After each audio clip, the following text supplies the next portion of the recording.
আসসালামু আলাইকুম ওরহমতুল্লাহি ওবারাকাতু। সুপ্রিয় দর্শক, আমরা ছোটবেলা থেকে শুনেছি আলেমদের মুখের ভাষা মধুর মতো হয়, কিন্তু এখন 2025 এই পরিস্থিতিতে নিজের বিবেক নিজের মনকে বিশ্বাস করাতে পারতেছি না। এই ধরনের ভণ্ড আলেম পুরো সমাজটাকে ধ্বংস করে দিচ্ছে। শুধু সমাজ না, পুরো মুসলিম জাতিকে ধ্বংস করে দিচ্ছে এই ধরনের কিছু ভণ্ড আলেম। আগে ভিডিওটি দেখুন, তারপরে আপনার মন্তব্য কমেন্ট বক্সে অবশ্যই জানাবেন।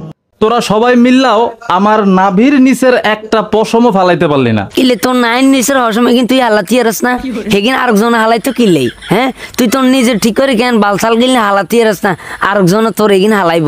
তুই আবার কেন হিয়ানোর মধ্যে ইসলামী ফতুয়া দেস? হদি তার রাতি লুতো লুতো হইব, এই দুদুর ফাড়া ইন বড় বড় হইব, ডেলে ইন হলদি থপ্প থপ্প নেব, গেডিবে গদ্দানা বড় হইব।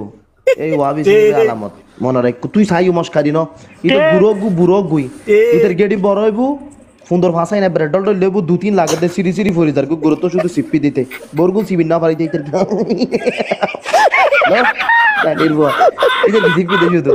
তো দেখতেই তো পারলেন ওদের মুখের ভাষা। আসলে আমরা সাধারণ মানুষে এরকম ব্যবহার করতে পারি না।